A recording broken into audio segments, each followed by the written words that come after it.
I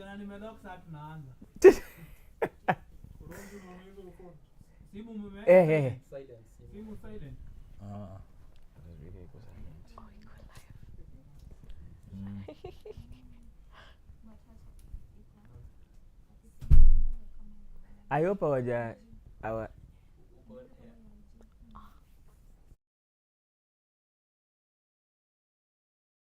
name now coming to you on this is 90 plus show. Of course, we are here ready and gas to give you matters when we are talking about sports, all disciplines to be precise. And right about now, today, I'm joined with the one and only, I tend to call them the bomb squad, and Leon over there in my far right side. And of course, we also have Hernandez and the man of the hour, the man himself. This is Clifton Miheso. A lot of accolades when we are talking about football in the country and also Europe as well. So we'll be diving deep into different matters. And of course, we'll also talk about the ladies who are actually playing the WAFCON that is in Morocco. They kickstarted their first match. That was against Morocco. And should I say we were unfortunate to actually lose into that particular encounter. But there is hope. We still have two pool matches. Remember Group A. And I was also anticipating it to be a very difficult match considering the fact that those are defending champions. But just to usher in Leon, mambo vipi? Weekend imekuwaje in terms of sport? Weekend imekuwa fiti and African football. You know what I talk about African football. I value African football so much, and at the moment we've shifted our attention from the World Cup and we are talking about the women's AFCON. We're also talking about the CECAFA Kagame. So much happening in terms of African football, and that's where I'm always happy to talk about football. Okay, Hernandez, I'm pretty much sure, before I loop in the issue of LeBron James, I'm sure it caught us all by surprise. Yeah. But you happen to be the person who, it's like you knew he was going to feel it. Yes, I'm that guy. No, but yeah, it's been a great weekend, packed sports from CECAFA to WAFCON to even Commonwealth Games. I've been very busy. Yeah, so we have a lot to unpack today. Yeah. Okay, Miheso. Yes. Mambo vipi mzee mzima? Salama kabisa. You know, over the weekend, nimecheki you are doing something with the kids, which is also a very proper when it comes to, in terms of CSR, just giving back to the young talent that we are seeing in this particular country and time. Alafu the caliber of footballer that you are. Yes. Ukifanya kitu kama hiyo. Maybe ilikuwa vipi? You know, I've been doing this for quite some time now. I started in 2020. Yeah. And right now tuko na hiyo CBO pale Babadogo, and it's something that I've been wanting to do with the kids because unapata mtani kuna vitu mob sana. So we need to do these things so that tuna inspire vijana huko mtani na pia to show them the way, you know, there are so many things huko mtani inaweza happen. Yes. Okay. And of course, also remember that the 90 Plus podcast is actually live on social media at Switch TV KE across all social media platforms. So you can get in over there and also be interactive as possible, because our 1 hour of nothing but the best dose of sporting action starts now. And we are talking about Harambee Starlets versus Morocco. This one was also a very big encounter for us as a country. Remember the WAFCON level, this is the top tier level of African football. So Harambee Starlets are representing us there, but we were not lucky in our first encounter. We fall short 4-0 to Morocco. What can you say about that, Hernandez? Ladies first. I wouldn't say we were unfortunate. We were outplayed. We were outclassed in all aspects of the game. But again, coming into this game, we were definitely the underdogs. And also looking at the group, it is the group of death. Now I can actually see what people were talking about, because we just lost 4-0 to Morocco. We are going to play Algeria and then Senegal. I think if we get lucky, we might just beat Senegal, because I watched their game versus Algeria and their performance wasn't very, very convincing. I think this is not the Senegal that we're used to. But yesterday, Kenya, we were outclassed. Okay, I can see a brilliant performance from the goalkeeper, Lilian Owo. I think she kept us in the game in the first 25 minutes. and then it And went she took uphill. She took in all the shots. Yeah, she had even a triple save, man. And from there, it was uphill. The midfield was dead. And I started questioning the squad selection. Did we actually leave the players who could have helped us? But then we say, Belding knows what is good for this team. We just got back after 10 good years. So I would say we are a bit rusty from the big stage, but I think there's a lot of work to be done. We were affording Morocco a lot of space, and that's why they capitalized the first and the second goal. I think that's where we went wrong. But I want to believe that there's going to be changes. Now that we have played the first game, we're going to settle in the second game. Although it will not be very easy. So yeah.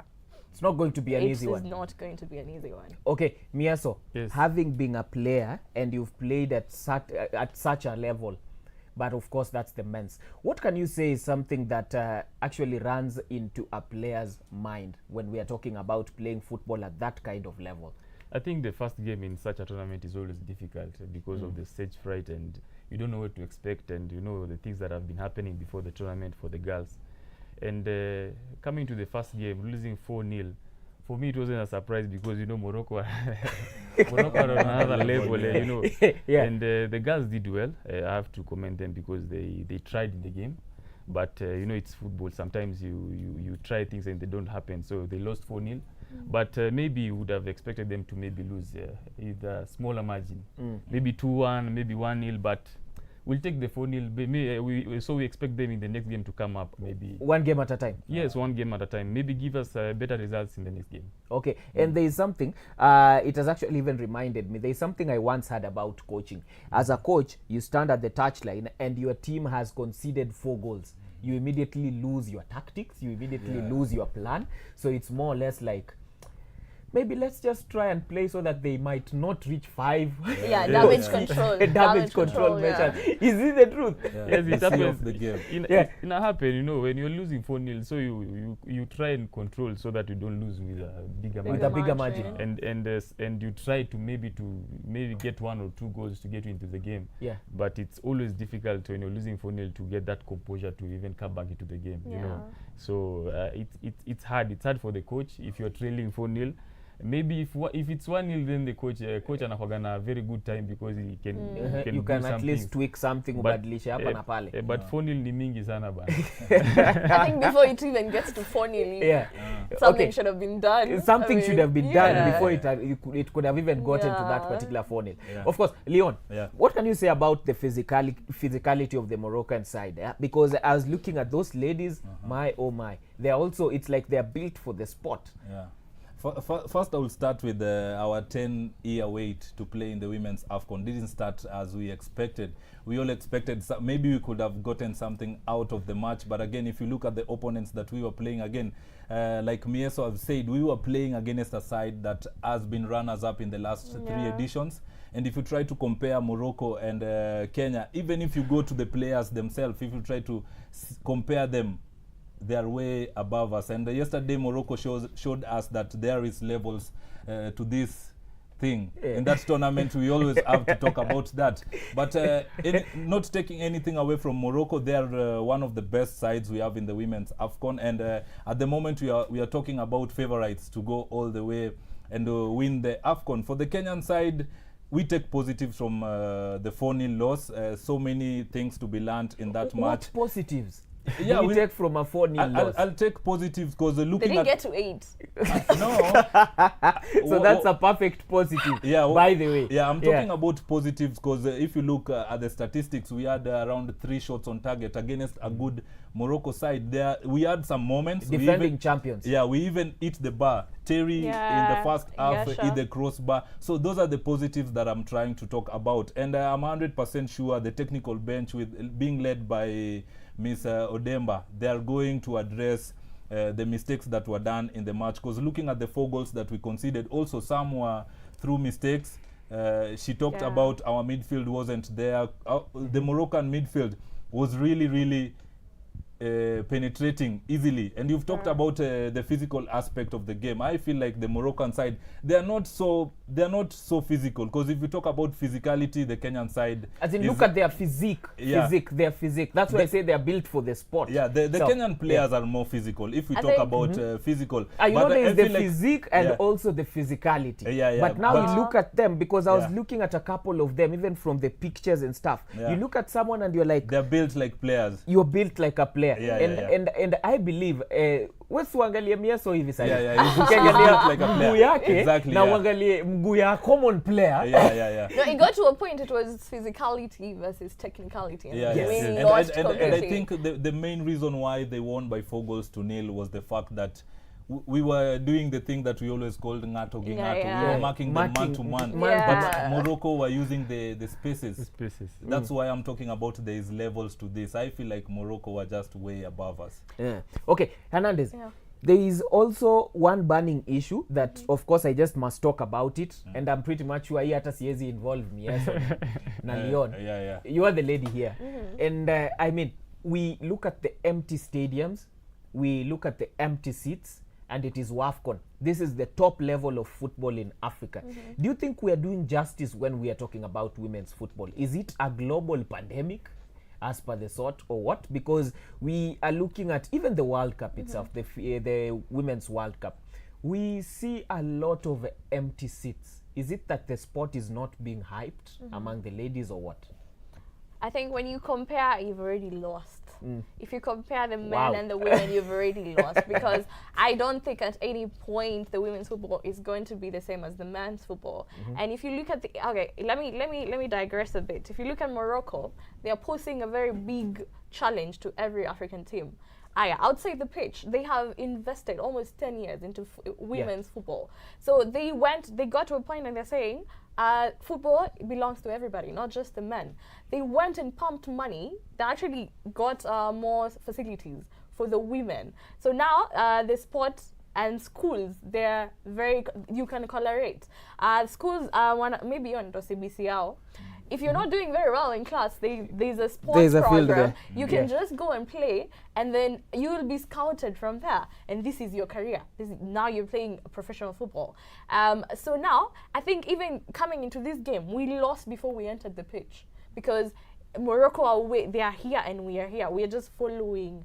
But then if you come, I don't think it was it empty. The home squad was there. A lot of empty seats. You a lot of you empty wouldn't seats. have expected people just from World Cup and all that. But I love even if it was empty, you could hear they were a bit loud. I mean, Algerians. 10 is also a crowd. 10 is also a crowd. And also it's opening matches. Maybe we will see some changes from here. Plus it's a home team. Maybe if you get a Saturday game where people are not that busy, maybe we will have a change. But the game is growing, according to me. The game is growing.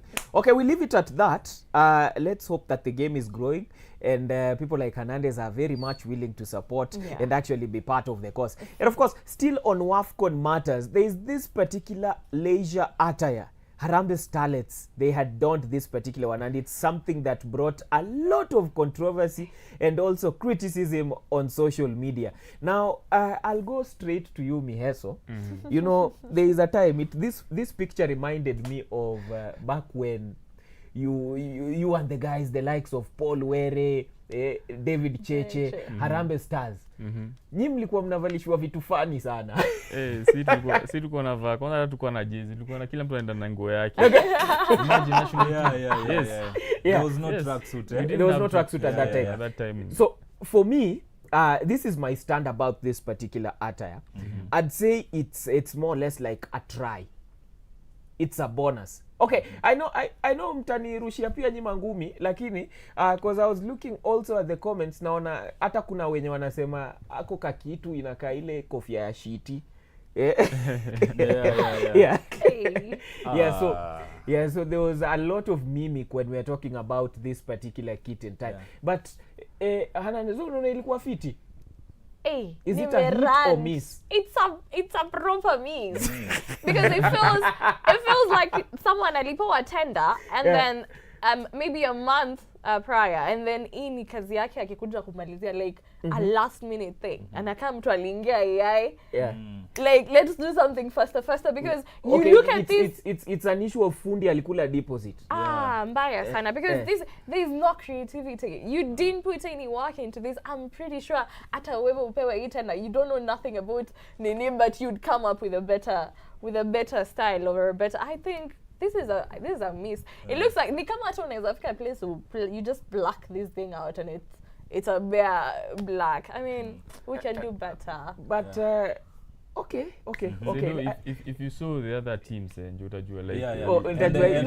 Oh my God. That's what I wanted to a little bit talk about. If you know very well what AFCON represents, you've watched the men's AFCON and also the women's AFCON.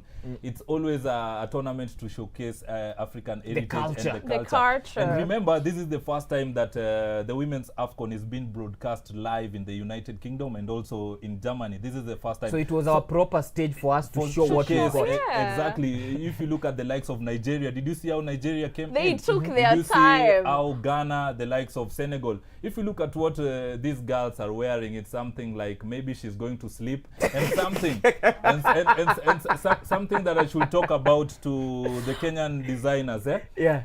Who told Kenyan designers that you always have to put in the colors of the flag? It's because not a must. if you are speaking of culture and heritage, my belief is if you tell that to a Kenyan designer, or rather the designers that FKF usually has on standby, they will definitely put for you the Masai. Or not. I'd rather the flag. Just do the Masai.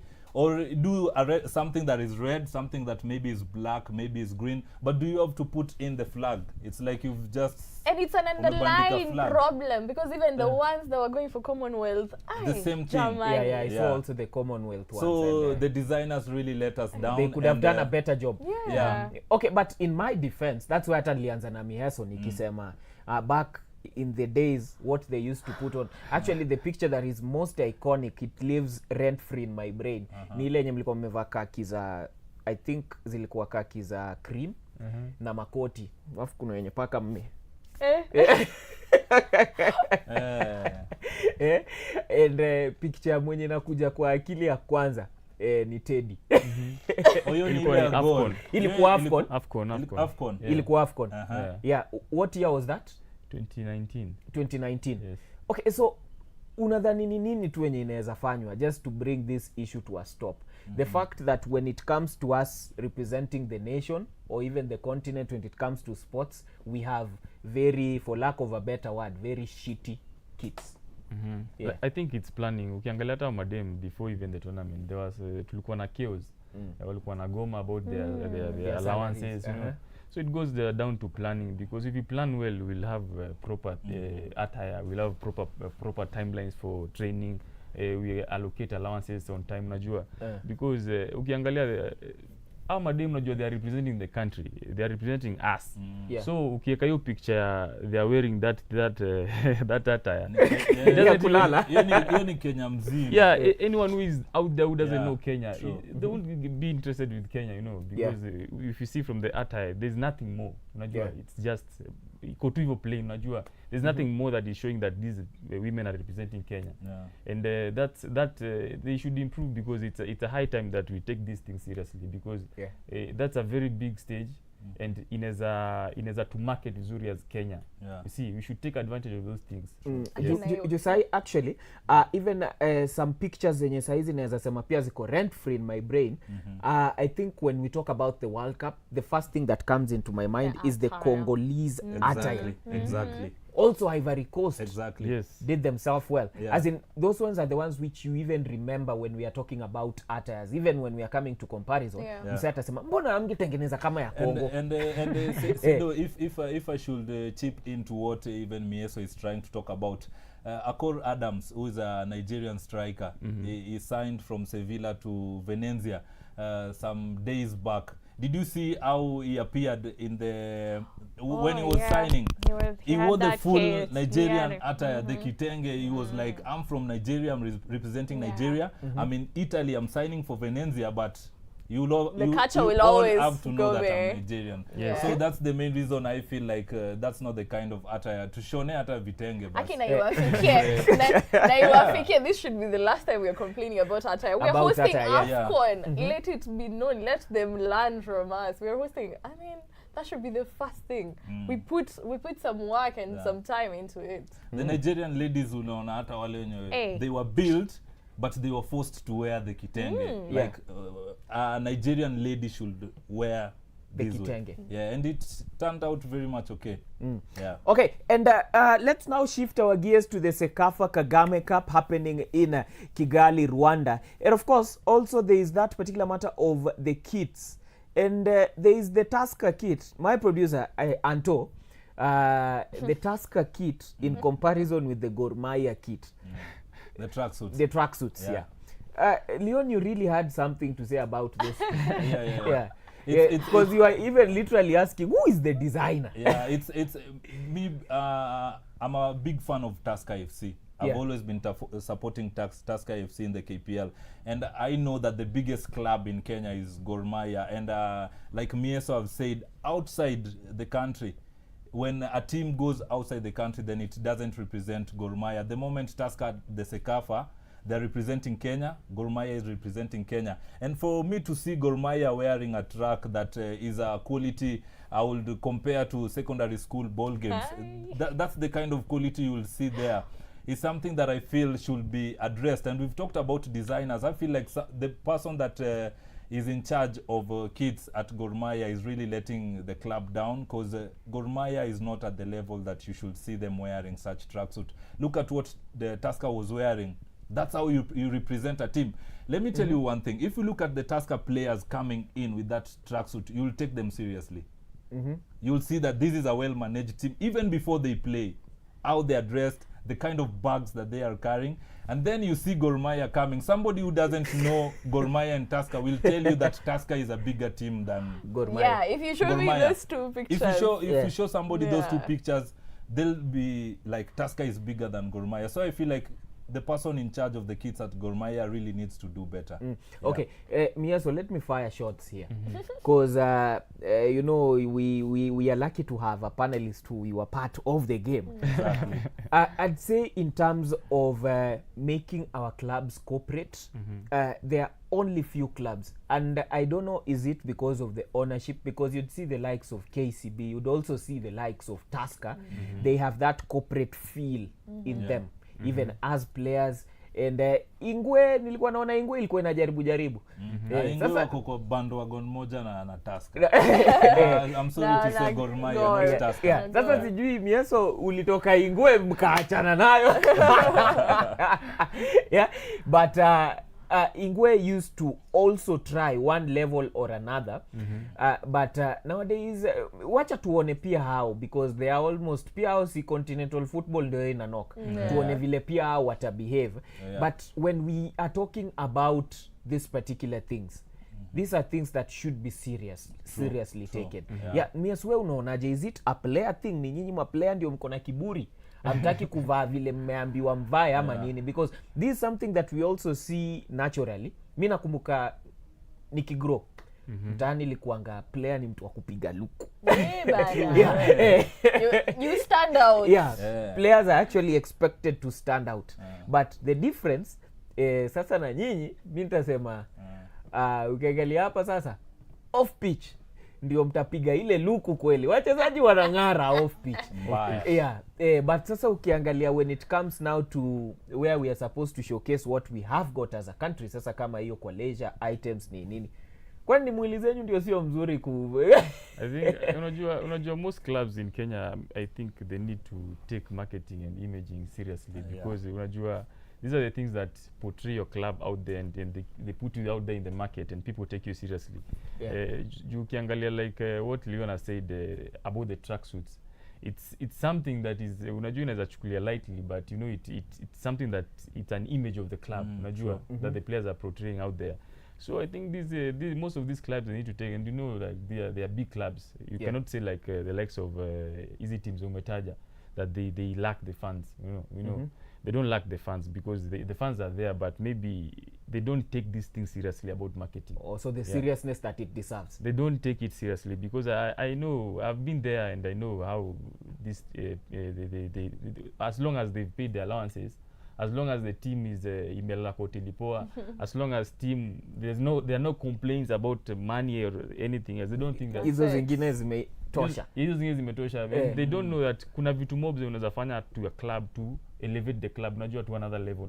You see the likes of Simba, Yanga, whenever they are traveling, you unaona manze The bags. the bags, proper these are proper representation. team, the proper team, and you is a serious team, a proper. We're not saying that Gor Mahia is not serious, because ukiangalia results Wako serious. wako Yeah. serious. Ama hao walikamia results. Oh, Watu they wakazi. would, yeah. And you know, it's one thing, because Gor Mahia, the administration, maybe they can get away with so many things, because wakienda kwa grao, the players deliver, you know. Yeah. But they need to take these things seriously. That's the bottom line, because that's the image of Gor Mahia, and it's the image of Kenya. Yes. Okay, Hernandez, maybe kitu to add into that one. Yeah, nilikuwa nasema if you showed me pictures, maybe I know nothing about football, ningekwambia wao wenye our Tusker ndio wako na 22 titles. So assumption is, Hernandez, you don't know anything about football. Yeah. We are just showing you that picture here. This is the biggest club in Kenya, and it has 22 titles. But honestly, we're all talking about clubs, but talk about it as players. You can even get good deals for players. Yeah. Huyu mtu amerock hii nini vizuri, maybe he can grow my brand if I pamper it on him, and I'm like, see, you want your players to grow. Maybe huyu akipata deal pale, maybe they won't pressure you about the allowances, maybe, yeah. So I think it's a high time. I think you put effort off the pitch, and you get results on the pitch. But kama vile umesema yet waliendea results, because they battered. There is something that they say about players. I don't know whether it also works when we are talking about football. Lakini wacha niongelele rugby. Kuna ile kitu yenye makoch apendagi wachezaji wa earrings. Wachezaji wa mambo mingi. Kina Miheso hivi mbwembwe. You put on your ragged. Umesema mchezaji ni Luke. If we can ask Miheso, who is one of the best footballers we've had in Kenya. Kama una hiyo opportunity ya kupiga Luke, I'm 100% sure the players wakivalisha ngwa tracksuit, competition inaendanga kwa viatu. Nani atavaa sportikali? So you don't expect Miheso kuja na sportikali kama hii alafu umemvalisha juu ala juu. Si ndio hiyo sasa. That's what I'm talking about, mazee, because for them they have the eye. Na Miheso najua tu hauwezi sema itakuweka kwa shida.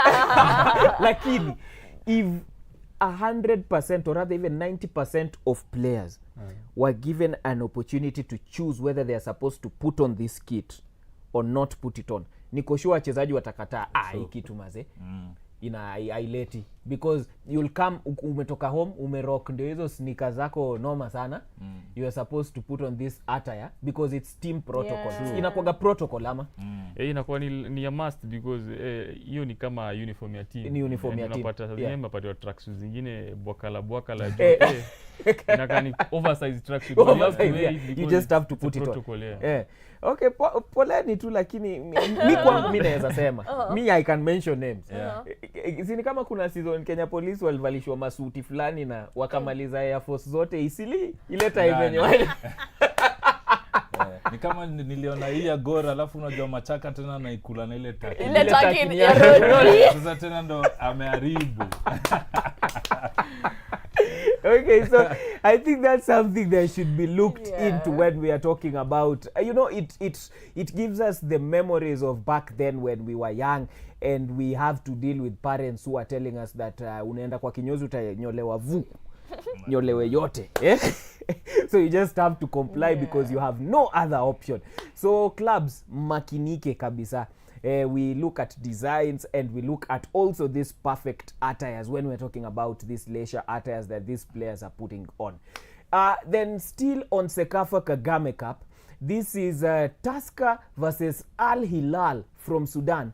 a very tight encounter, or should I say it was not a perfect outing for Tusker because they lost 2-0 in this particular one. So Miheso, straight to where? Yes. What can you say about the display that Tusker put up in that particular game? Tusker, they had a solid game, but the results were not on their side. But it's the first game in the CECAFA Kagame Cup, so I expect them maybe to come back in the second game and show us, because they really did some great signings, and we want to see them working. But let's give them some time, because it's a new team. With a new team, 13 players who are new. Kuna hiyo bado coach lazima adjust practice system yake na adapt to the system. So we give them the benefit of doubt. But as a player, Tusker is a top team, and in top teams there is no time to perform. They don't give you time. You just need to perform. Top teams. Pressure is privilege. Pressure iko hapo sana. So I think the players need to come to the party. They are so lucky because they won. It was a very big 5 So Tusker. So that's the unfortunate thing, but we need to come to the party. Okay, Hernandez, maybe what can you say about Tusker, considering that it is 8 years for any Kenyan team to actually win in that particular competition? So what can you say about their display? Is it something promising? Yeah, I think their approach was great. Just like Miheso said, ni result tu walikosa. And also if you compare Tusker and Al Hilal, I think I would have gone, maybe the best result would have gotten was a draw. But then it was a 2-0 loss. And I think there's a lot the team has to do in matters chemistry, because there are so many signings. I think that's why, and then they just played together for the first time in a while. I think, and since it's the first game, maybe I could give them the benefit of the doubt. Maybe, just maybe, they might bounce back in the next game. Otherwise, the pressure was on them, especially after Gor Mahia won by a very big margin. Na si kubahatisha, that Gor win was, was one hell of a win. Yeah, one hell of a win. Okay, Leon, what can you say in regards to this game? And also keep in mind that, what I even love about watching this particular clips is the facility that they actually get a point in time to play in. First things first, I think it was a perfect test for Tusker, and it was also a reminder that there is continental football ahead of us. And looking at how they played against Al Hilal, it was a very good game. And the result being on the side of Al Hilal 2-0, but Tusker really gave it their all. I feel like the head coach, Julian Met, if he comes in the second match, we'll see some match improvements. But like Hernandez has said, if you compare Tusker and Al Hilal are way above Tusker, because Al Hilal, when we talk about Al Hilal, we talk about continental football. So this one, that's the main reason why I've talked about it is a perfect test for the head coach to see if they are ready for continental football or they should go back to the drawing board. But again, Miheso has talked about 13 new players coming in. So this is the perfect preseason that Tusker needs. This is the perfect time that they really need to see where they are as a team. So games like this against Al Hilal, these are the games that Tusker will know, are we ready for the continental football? Should we go back to the drawing board? Should we go back and sign a player? What are we doing right? Exactly. This is the time. And I think that in the next match, again, Miheso has said that Tusker is a very big team. Too much pressure. We don't have time to give you so that you can perform. Because if you lose the next match, then the chances of getting the CECAFA Kagame Cup are ending. So for the head coach and the Tusker, pressure on them, we expect them to perform in the next game. Okay, Miheso, haki leo hauna bahati, because this one I'm about to ask you, nilikuwa nikuulize tu tena baadaye, but let me ask it in bits, we start with this one. What do you think about, because I know you are also a senior player when we are talking about football in the country club level. The last time I had a conversation with you, it's still, wewe bado uko kwa game. Yes. Unacheza. So it means you are in a proper place, or rather should I say in a proper point in time to actually even give me this particular answer, which I want. In a demand. Aboud signing. What do you think it brings in terms of maturity to the club? What is it doing to Tusker? Because this is a mature player. I want you to maybe just give us a feel of bringing in a mature player, and especially a player who has had a very good season the past season. You are bringing him to a lot of kuna young tax pale hivyo Tusker. Yes. So this one is more or less like Hernandez, ka unakumbuka, this is the same thing yenye ilifanyika Miheso akiletwa AFC Leopards. Mnaleta buda kudil na watoi. Naona, so maybe what's the feel in that particular dressing room? Unajua umeweka on the spot because Abud is my friend. And by the way, we hatutaki useme anything negative. Tuambie tu positive. Tuambie tu positive. Negative hatutaki kusikia. But you know, someone like Abud, his career speaks volume about him. Amecheza so many teams. Abroad alikuwa in one of the top leagues, Belgium Pro League. So he's a player that you can count on, and you've seen him in the local scene playing with Police FC. Na hiyo Belgium Pro League si ndio yenye huyu Christos mwenye Arsenal wamenunua juzi. The same level. So ukimwona pia Police, he did a very good job there at Police, and he has been a captain for the national team at Chan. You saw the leadership in him. Even at kwa hiyo game, you saw the kind of leader he is. So bringing Abud into your team, you are bringing a leader, you know, and you're bringing someone who is a good example to the other young kids, the other players. So it brings that leadership into the dressing room, because as a coach, you need that. You know, you need that presence of someone who can like show the rest how to do things and how to do things. Yes. And you see, like even after the game, if you saw after the game, he had a talk there in the middle. I saw that clip, a talk in the middle, as in it was just pure. Unaona hii ni buda. He was that shows what kind of a person he is and what he brings to the team. And unajua, you need such kind of people in such a team, because if you have 13 players who are coming from different teams, mtakuja hapo mchanganikiwe. So you need that voice and that someone who has been there. He has done it and he knows how to do it. So I think Tusker won by signing Abud. It's a very good signing for them at this time, and I think he's one of the best players in the league and in the let's just say in the country right now. Because unajua why I asked you that question is actually I won't mention names, but kuna club nilicheki ball yao, and it's also a top club. But ndio hiyo unacheki ball, as in things do not go as they are expected, vile mliplan, vitu zimeharibika tu, which is normal in sports. You can plan that this is the kind of strategy we'll use, then it fails you.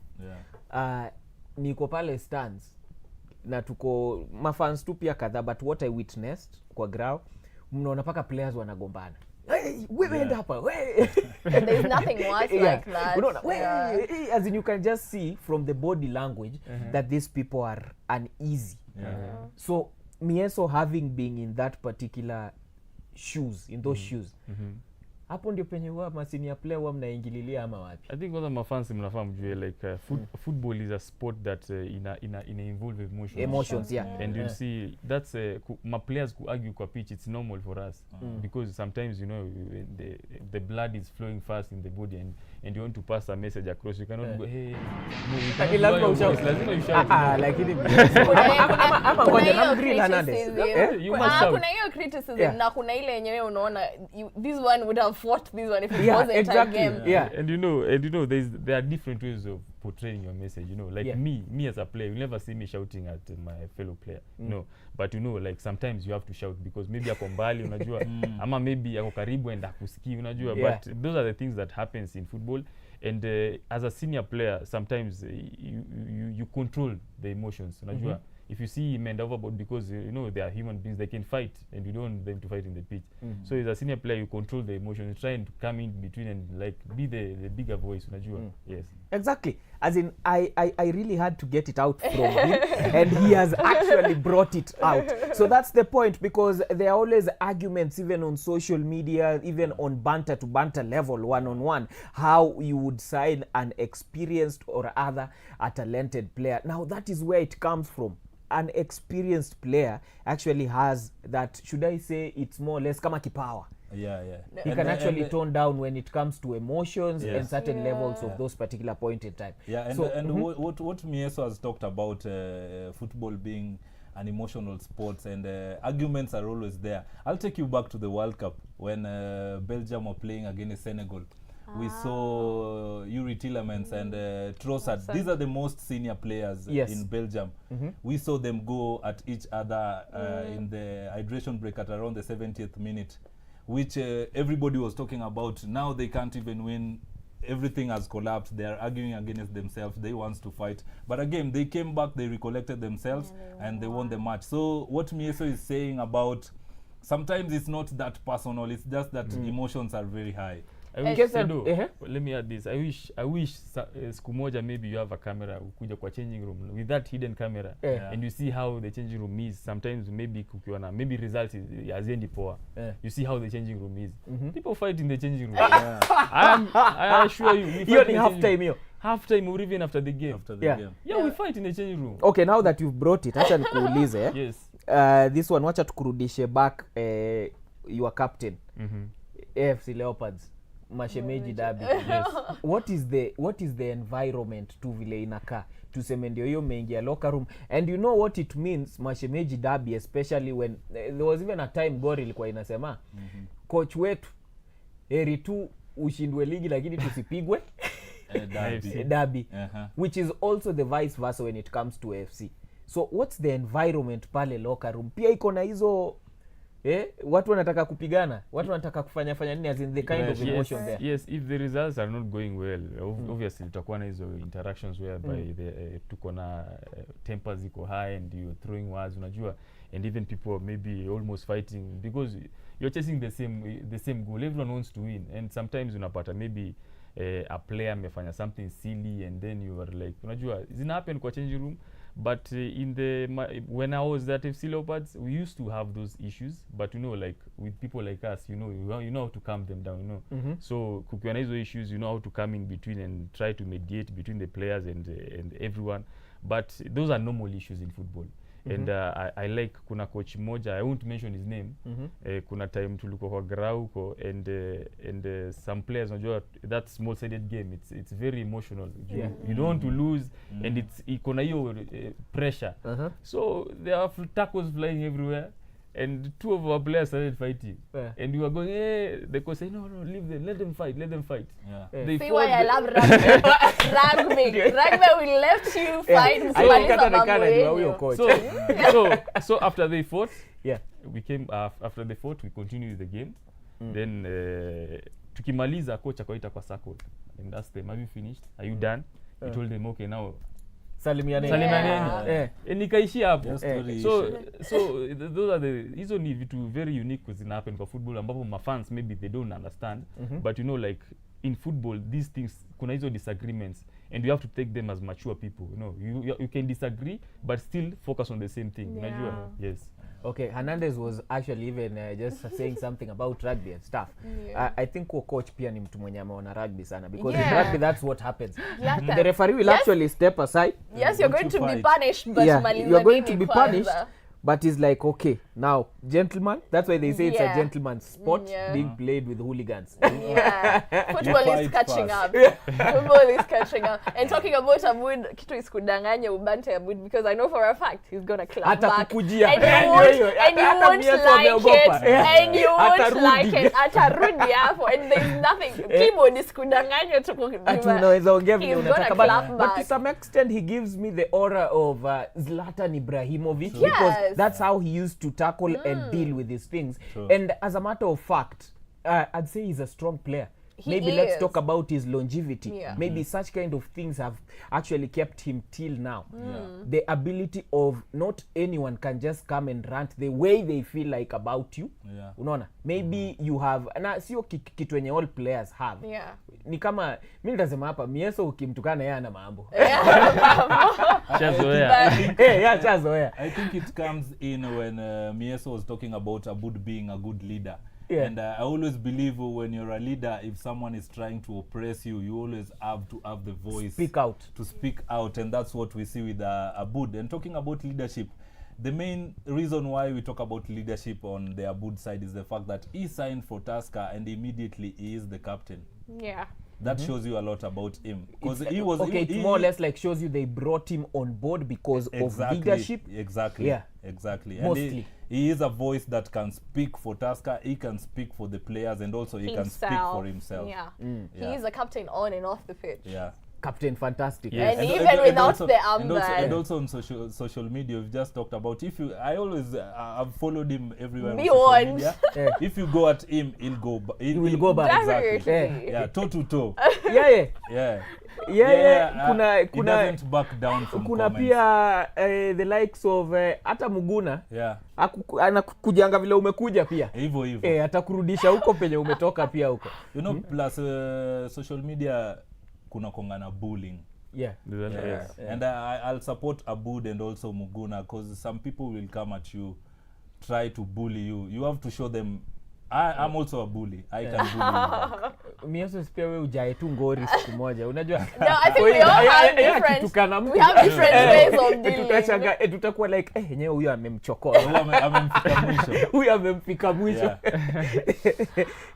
People are different, Sedo. People are different, Yeah. so and your approach matters differently. So Abud likes that head-on approach, but me, I take another approach. Yeah, and my approach has always worked for me.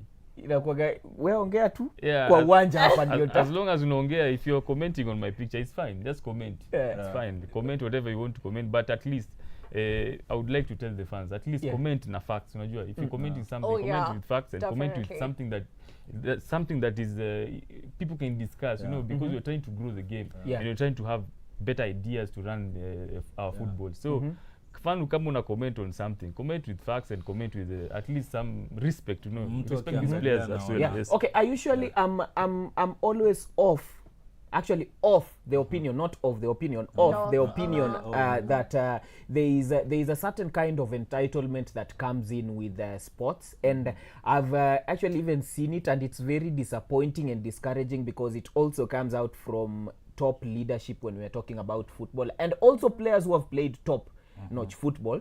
I had a comment of a fan is actually supposed to speak the way they're supposed to speak, is supposed to do whatever they're supposed to do because they actually pay to come for your games. They actually do what I'm always of that opinion. I don't think it's something that is and I'm also speaking as a player. Because at the end of the day you know, nobody gets into that pitch ukitaka kushindwa kawe ni mchezaji. This one is far from I won't speak about match fixing issues, but mchezaji mwenye anaenda tu training that whole week so that you be counted when it comes to the match day lineup. I don't think if kuna mtu mwenye atakanga kuingia tu grao ufanye mistake tu. If anything, you want to win. You want that winning allowance. I mean, stake kusota. I also want to win. And of course, and still on CECAFA Kagame Cup, Gor Mahia thrashed APR Rwanda 5-0. And of course, this one comes after a match that Gor Mahia played with Rayon Sports, and they lost in that one. So it's like Gor Mahia were telling us, you wait. We have stories for you. So this one is not yet it. And of course, also just a reminder that Tusker will also be handling Rayon Sports later on. So we, by the way, I'm eager to see the outcome of Tusker and Rayon. So you That's can know if yeah. Gor are too good or Tusker exactly. too bad. I know. So that's what I wanted also to see. Gor played APR. APR, oh, it was APR, not Rayon. APR. But they started their friendly. That was the first one. Oh, Rayon. It was a friendly against Rayon. So that was you their want first. to see how they'll in a competition. In a competition, okay, because you that's see, a good one. and I don't know. Hey, Miheso, mbona makochi wanakuaga? Mbona makochi wote sio kama Pep? You know, Pep ungemwambia kuje na Man City wacheze na tuseme tu South B Warriors or something here. Pep ataweka Foden, De Bruyne. Kila mtu. He will always put his best foot forward. But sijui, maybe it's different. Yeah, coaches are different and they approach games differently. Kuna wale coach they like to take some games easy and give other people a chance. Na kuna wale coach they take every game seriously. They want to like win every game. And it depends with the coach, the kind of coach and his ambitions and what he wants, you know. Yes. Okay. Hernandez, about Gor Mahia? I was very impressed. Because that was not even luck, they actually played, Sharif Musa amekulisha watu nyasi pale, like all the goals, there was no luck. Yo walichezea. I think the strengthening of the team, Machaka fired on the fans, but he had a good game. Sakari and his throws, I think that's why they were bringing him in. There's a strengthening hapo. Atakama mimi najua kwa nini Sakari aliletwa Gor. Mimi najua kwa nini aliletwa Gor. No, but he had a good game actually. Going forward, he played very well. I think everybody understood the assignment. I would say they are playing like champions, like the champions they are. And what wakiendelea hivi, we might see them defending it. We don't know. Itakuwa ngumu. Itakuwa ngumu. Every team has strengthened where they think they lacked, but I think they're moving like champions. Yeah. Okay, maybe if you can say something. It was a statement to win, and it's been long since we've seen Gor Mahia thrash a club outside of Kenya, and it is a win that if Gor Mahia performs well in the CECAFA Kagame and they go in the continental football and they perform well, then people will start taking our league a little bit seriously, because it all depends on your champions. How are your champions performing outside there? And if our champions are Gor Mahia and they are beating APR 5-0 at home, then something is really good about our league. They are the team that is going to advertise our league. Tusker is another team that is going to advertise our league. And if we see them having big wins like this one, then trust you me, these people will have to take the Kenya Premier League serious once again, because the champions are performing. The champions are beating APR. So for Gor Mahia to beat APR 5-0, then you come back to the league, then you realize maybe APS Bomet beat Gor Mahia, then you'll be like, that APS Bomet is also a good side. So it's a good advertisement for our league also. Okay, and because you've actually mentioned that, what's your comment on, do you think that the 18-year drought is actually going to come to an end with this particular one? Looking at the first matches, I feel like it's ours to lose. Looking at Gor Mahia beat APR by 5-0, I feel like they can go all the way. Tusker losing their first game, it's not yet done for them. I'm hopeful that in the next game they might get something out of it. So the main focus at the moment is to get out of the stage and get into the knockout. So once we are in the knockout, then we can start talking about maybe one of our sides going all the way and winning the CECAFA Kagame. Has it been 18 or 45? It's actually 18. Oh, yeah. 18. Okay. I just had a 45 person. It's a lot. No, I mean a shout out to Brighton Onyona, by the way. He was like 1980. 1980. Is it that bad? Yeah, maybe. I'm not a Go fan, but anyway. But I was very impressed by Brighton Onyona. I think he's a very brilliant player. I mean, he's a player to look out this season. Okay. Yeah. Okay, now I'm really happy that you are bringing the fact of this season. Miheso, hii season mambo imepikika. Tunajiona wapi? This season I think still unajua mimi as a player nimekuwa kwa negotiations. I'll be honest with you, I've been into negotiations. And you know, like negotiations, they sometimes inakuwaga sawa, sometimes ziko sawa. So this one is an exclusive. Yeah. At the moment, the negotiations that have been involved hazijakuwa productive, hazijakuwa fruitful. But I'm hopeful maybe before the transfer ends, I'll have maybe secured a team. But regardless, I'm still doing other things. I'm still active outside football. I have that CBO that I'm running at Babadogo, whereby we are trying to inspire young kids from disadvantaged background, like Babadogo, Ngomongo, and Korogosho. You know, those are disadvantaged areas. Areas with a lot of talent, and but of course they are disadvantaged. Yeah, with a lot of talent. So we are trying to inspire these kids. So we show them that there's a bigger picture out there. They can dream and they can achieve. And have a few friends of mine. Even yesterday we had this event that we are doing there at Babadogo Secondary School. Tulikuwa na friend who came, the Crocodile Sports Foundation. They are partners with us. So we are doing these things there. We're trying to inspire the next generation. And it's good because at Jana we had another case whereby, you know, these cases they happening huku mtani, maybe wasi huku nje wajui, but zina happen mtani. Kuna kijana wangu moja alikuwa amepelekwa shule then ali sneak out of school, people didn't know, and he started doing bad things huko mtaani. Amekuwa ni kama mgondi. So this week we are going to try and get him back into the system. So those are the things we're doing huko mtaani, and you see like. But he's also a footballer. He's a footballer. He went to school as a footballer, so aka sneak out and we didn't know. So we learned yesterday because the parent came out akasema mtoto wake amekuwa out and he's been doing these bad things. No. Si tulikuwa najua kwa shule, but we are going to address that issue. So you see, those are the things that are happening huko mtaani na footballer. So we are trying to make them at least to kupunguza hizi vitu zinape mtaani and to give them other things that they can do. Yes, and you know, like sports is something that can inaweza toa kijana huko mtaani vile imetutoa pia sisi, unajua. And huko mtaani ndio kuna kwa talents mingi sana, and most of these people, these young boys and girls, if you don't watch them closely, wanaweza end up kukua other things that you don't want. You know, you want responsible people, you want responsible human beings in the future. So those are the things we're doing. Gold Dream CBO hapo Babadogo, and I also have another academy in Kick to Victory. I'm a co-director there, iko huko Kiamburo Duko.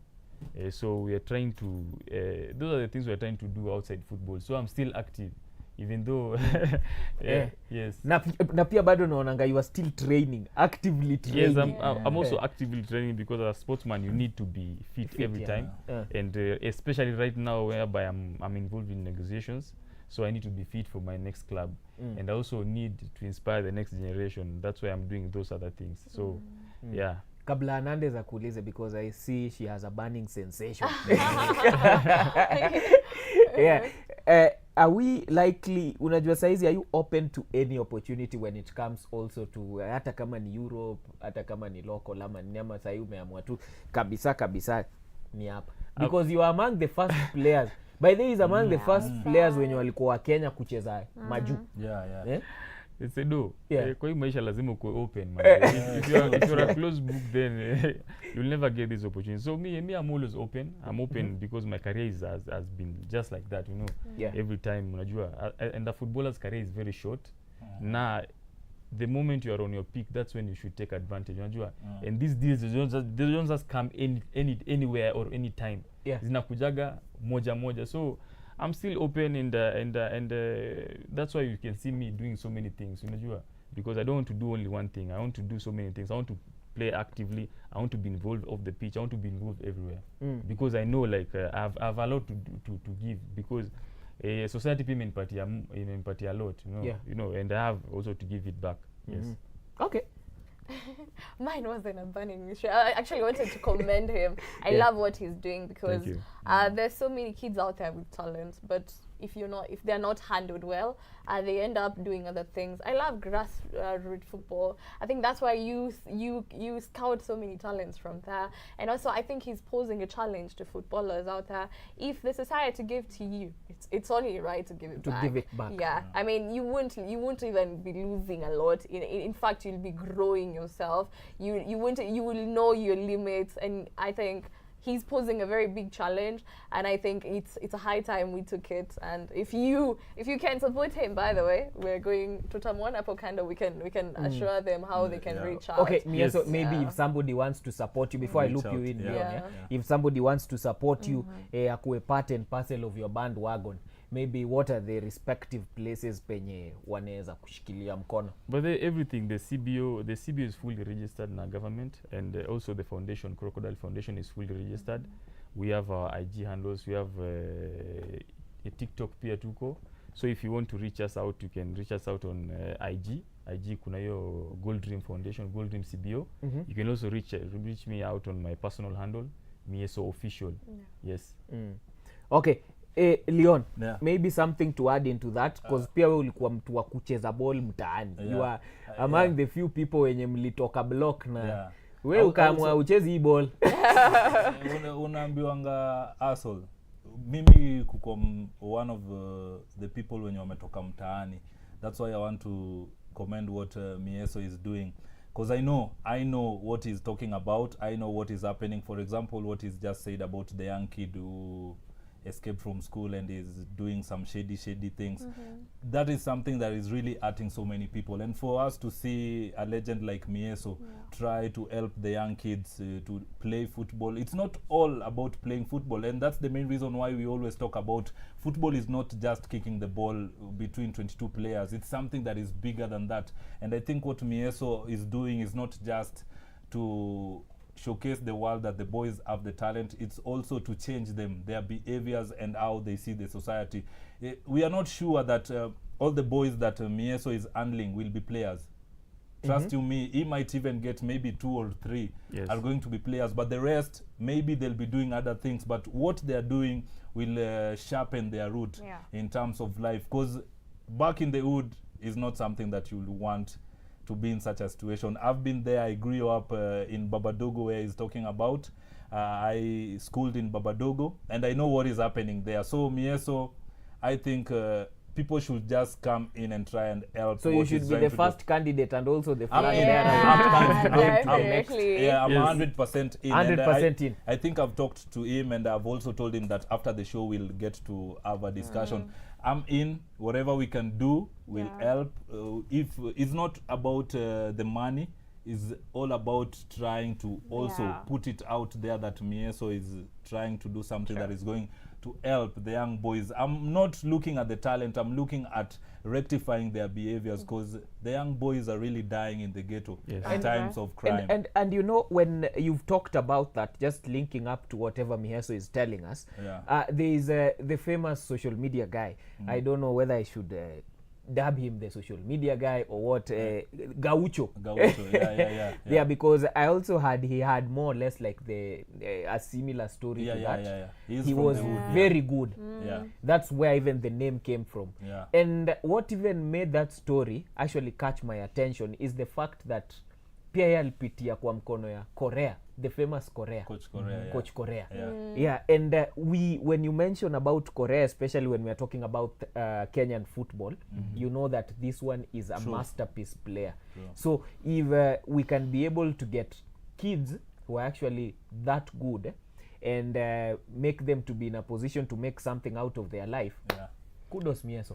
Unajua, and nani amesema hapo hivyo, because when you're playing football, especially with when you have this kind of academies for kids, you're not developing them to be professional footballers. Because not all of them cannot be professional football, because football is very competitive. Unapata like even in the Premier League kuna certain number of players that it can hold, unajua. So what football does to these kids, inawapatia other values that they can use out there, you know, as citizens, as Kenyan citizens, and it makes them to become responsible in the future, you know, and to become our future leaders because of the values they get from football. So it's not just playing to become footballers. It influence their values and character. It builds their character. Okay. And I'm pretty much sure we are almost out of time, but there is something I am really forgetting. You know, this interview, let me also surprise you, Hernandez and Leon, This one was more or less like just cooking. We were supposed to have this interview with Miheso, some different place, just behind the cameras, And it never came to happen. Paka tulishoot. I remember. Paka tulishoot, but it never got that chance of maybe just seeing the light or going into the eye of the public. But there is one thing I was really keen on, Miheso. Na sijui ni kama sasa tutaifanya hapa. Kumbe it was long time coming.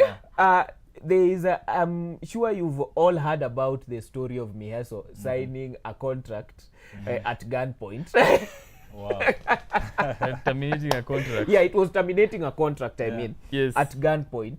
That was in South Africa. Maybe what transpired? Wow. It really happen, and they happen, unajua, and it's good that footballers know, because even if it was gonna happen every time, and you might find yourself in the same situation that I found myself in. So it happened, and there was this contract that was supposed to terminate, and those guys there, the CEO, akatumia other means, because I don't know his personal interest or what. He was interested in what I was going to be paid more than my personal well-being, as a person, treating me as a human being, So it happened that day. You want me to tell you the full story? Because we have Because time. I don't want to give you Another the full unataka kuona gun. Hey, let's go.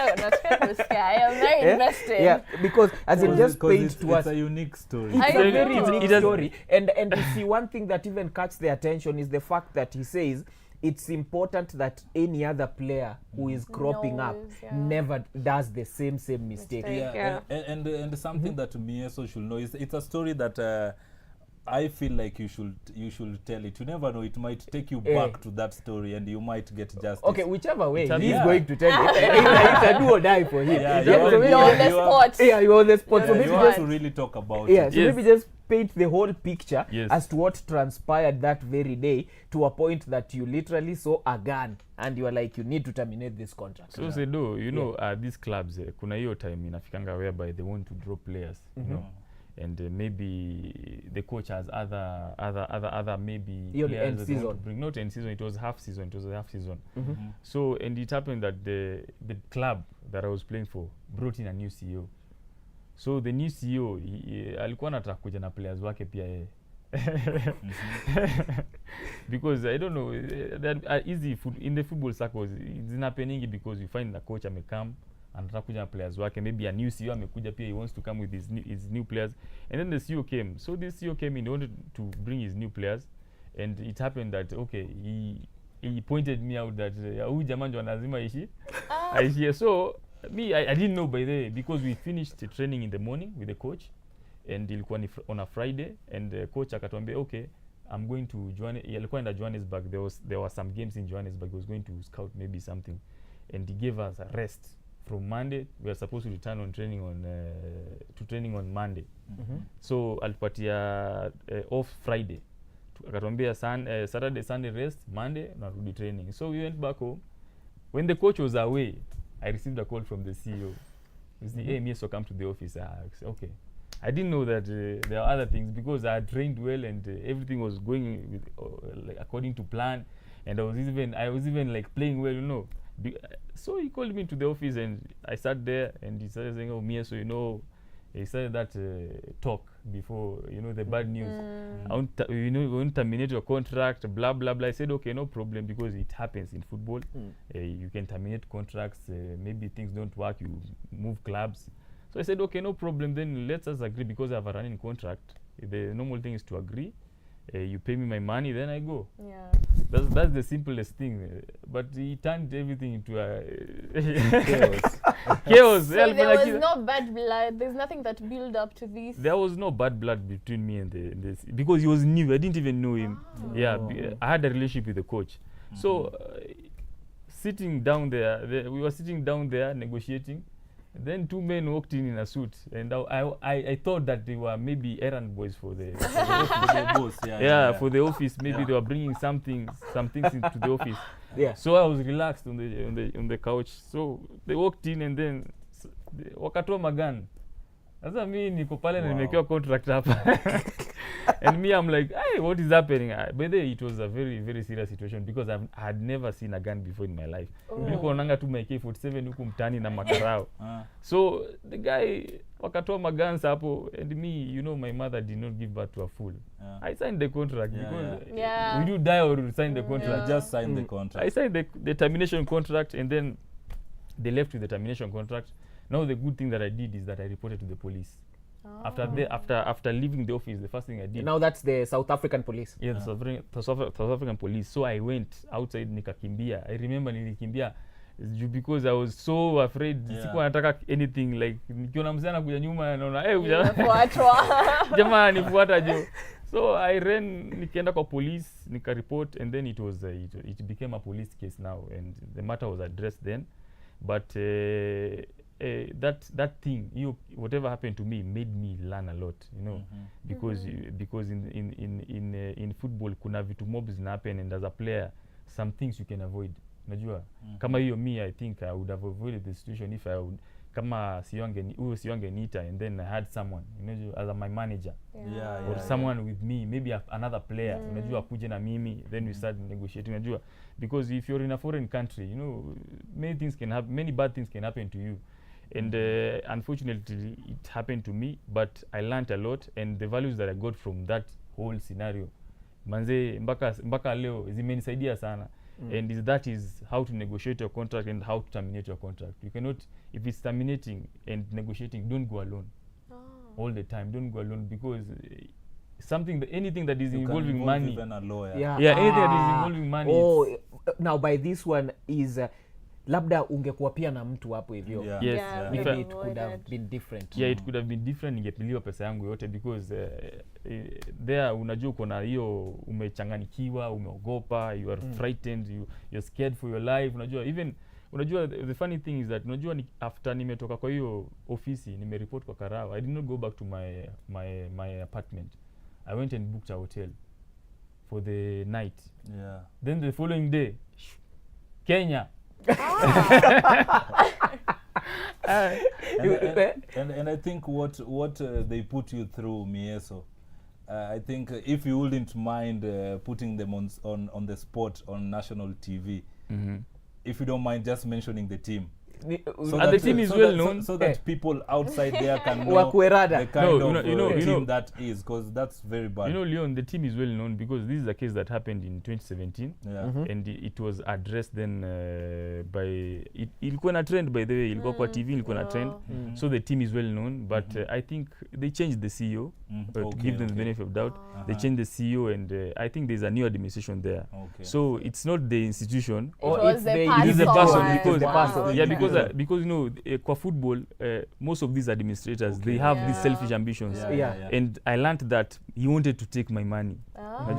So he didn't. So even the team didn't know that you terminated the contract on gunpoint. The coach did not know. The coach himself did not know, because I called him after the whole scene, whatever happened. I called him. I asked him, "Hey coach, what is happening?" Then he was like, "No, what is happening to you?" Then the coach alipatiwa idea kwenda kwa polisi. If Miheso, if that has happened to you, then I'm sorry, because me mwenyewe aliniambia he did not authorize that. No, hakupeleka maybe my name, he did not want me to be released, unajua. But the CEO is acting out of his own interest, unajua. So that but the wali change CEO, and the club now is okay. It was the CEO. Tungemweka hapa asalimiwe kidogo. But it's something that made me learn a lot, and most players should learn also from the same, because now you have to negotiate your contracts well, and every time doing those negotiations, you must have someone. Yes. Okay, fair enough. Hernandez, uko na kitu, because I want to pay tissues or something. Anzia kulia. Come on, stop, man. Like he's here, so whatever the guns are there to do, succeed. So he's here today. The good part is that he's here. He's here today, yes. Okay, now that has been our time. Thank you very much, Bomb Squad, and of course Miheso. Always a pleasure you coming through. When him so power sana, by the way. Thank you, man. As in Kenya just needs more footballers like Miheso here. And when we are talking about Miheso, there is a lot to talk about that we cannot even touch within these few minutes that we actually have.